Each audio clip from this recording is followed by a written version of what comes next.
I don't have to say it, but vote for Lisa, because I get as excited about Lisa, like Lisa does, about the opportunity we have if we all get elected. Yes. So, my name is Cynthia Millonzi.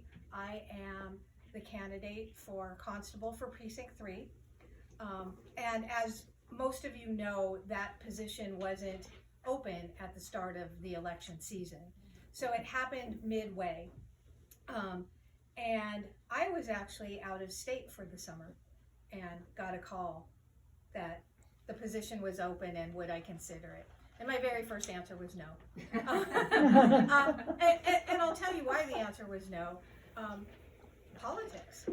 Politics is, I would often ask myself, who would want to put themselves there for the constant attack and, just attack. But for me, service has always risen above that. And I served in the United States Army for 30 years. I joined in 1985 and started as a private. And that may not mean anything to you, so we can talk about that later. But I finished my career as a full bird colonel 30 years later. When I first joined the Army, as a young adult, it wasn't necessarily about service. But then that changed. It changed as I got training.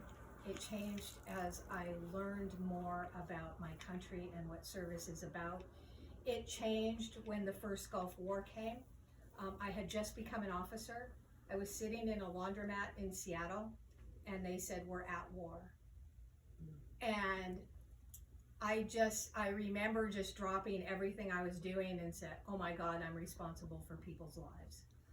And it hit so hard, the importance of that. And after that, just everything about my service changed and what I wanted to do and what I wanted to accomplish.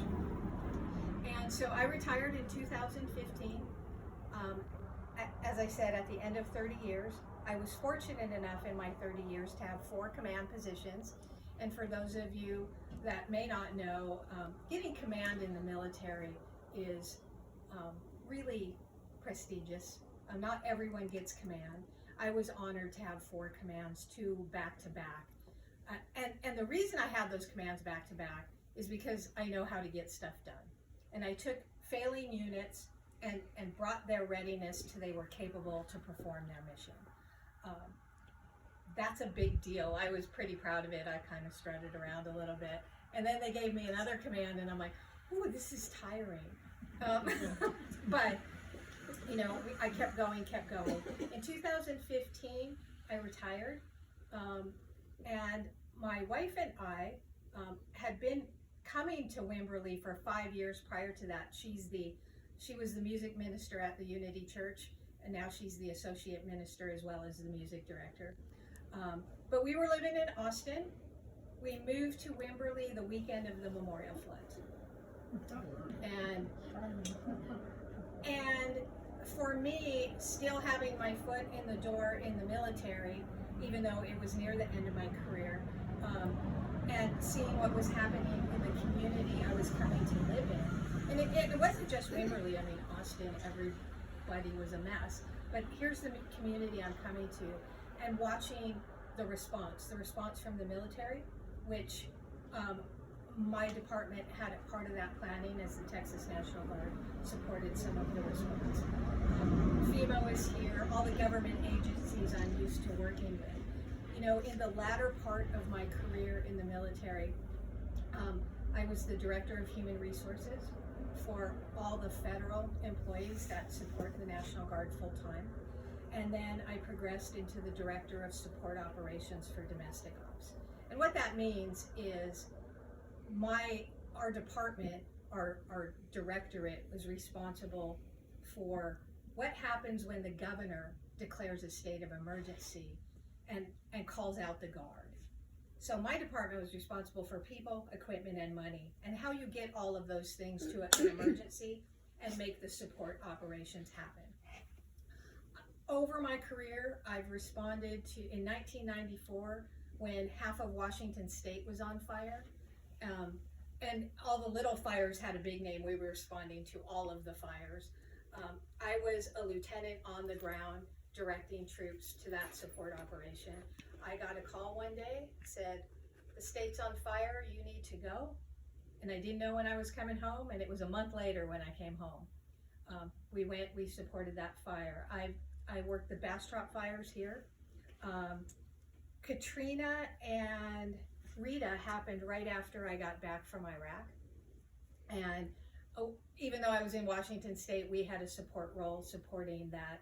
And I bring that to your attention too, because to make large scale support and security and all of those things happen requires the ability to coordinate with lots of people, external agencies, internal agencies, people on this side, people on that side, all have to come together to make a support or a response happen. And I know how to do that. I know how to get it done. That's my plan. So let's get back to Wimberley. We have lost trust, well I have, and maybe many of you have, in our local law enforcement. Many people ask me daily, what does the constable do?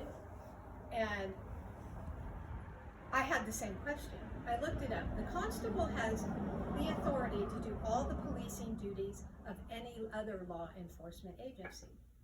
So that means traffic, tickets, investigations, criminal investigations. The constable has a couple other additional duties. That is to execute civil processes, which is evictions and, divorce notices for the civil courts. And then they also serve as the bailiff in court. Those are, there shouldn't be a lot of eviction notices right now. In fact, there should be none under COVID. So they're probably not doing that. And there's not a lot of in-court stuff happening right now. But what I've learned over the last few weeks is the constable for Precinct 3 is only focusing on civil processing and not the rest of law enforcement. And so what we have happening is, I'm just because I'm a candidate, I've received calls, hey Cynthia, I called the constable's office and they said call the sheriff. I'm like, I wish I could help you, because if you called the constable's office when I'm the constable, I would say, what's wrong? How can we help you? And you know what? If it's another agency's responsibility, I would help make that coordination. I wouldn't just say, hey, you're on your own. Go call the sheriff. And when you call the sheriff's office and you don't get a response, or the response is call the constable, how do you have trust in your law enforcement when they've just sent you in a do loop and you're calling for help? So it's one of the reasons I'm running, to restore trust and integrity. The other reason I'm running is to provide for the safety of the citizens of the precinct, as well as the officers. It is no secret that there is a divide between law enforcement and the communities they are there to serve and protect. I feel it. I have very, very dear friends who I served in the military with who are in law enforcement. They feel it.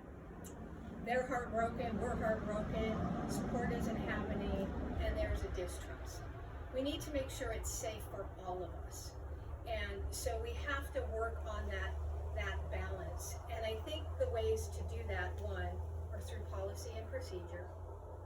Two, providing training to our officers and making sure they're resourced appropriately. And three, responding to the needs of the citizens. And I think it's going to take reform of the entire criminal justice system to restore everything. And with Lisa as the commissioner, with Alex as the sheriff, with me as the constable, we have the opportunity to, you have three people just right there who really want to roll up their sleeves and work on reform and support and getting us all back on track so we feel safe in our communities and that we're all supporting each other. And finally, I've looked at the preliminary budget numbers. Each precinct submits or has a budget that's issued to them by the commissioners. And when I look at the preliminary numbers for Precinct 3, it appears they're the most under-resourced. There could be a lot of reasons for that. Who is in the role making sure they're getting their resources? There was a void. The person prior clearly admitted he didn't have a lot of administrative experience. And I'm not quite sure what the appointed gentleman is doing right now, but we have to be able to prepare our budgets, forecast with planning and intelligence, and know what we're looking at, and then present that to the commissioners so they can make prudent budget decisions on where to allocate the funds. So I'll be looking really hard at the budget. One of the things I think we really need at the constable's office, when you get to that director level where you're managing an organization, it's not sitting necessarily running out writing tickets. I'm looking at the whole organization and how we keep it healthy and how we support. So I'll be looking at human resources. I have that experience. I'll be looking at operations. I did operations, well, my whole career. Command is the epitome of operations, but in Iraq, when we were planning how to secure the base and keep it safe every single night, 365 days, that took planning and coordination. I know now how to operationalize the department. I know how to do budget. I've managed multi-million-dollar budgets for the military.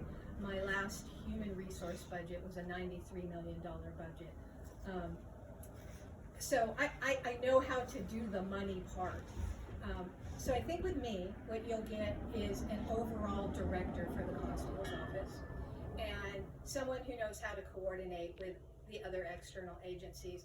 And the other thing I'm looking at is how do we coordinate with our neighboring precincts? Now, one of the questions I was asked recently at one of the forums was, I live right on the border of a precinct, and when I call, I don't know who's going to respond. We need to make sure that anyone who lives on a border of a precinct knows who's going to respond and that someone is going to respond. You shouldn't have to wonder about that, and I'll work with the other precinct constables to make sure that we have cross coverage across those bordering areas.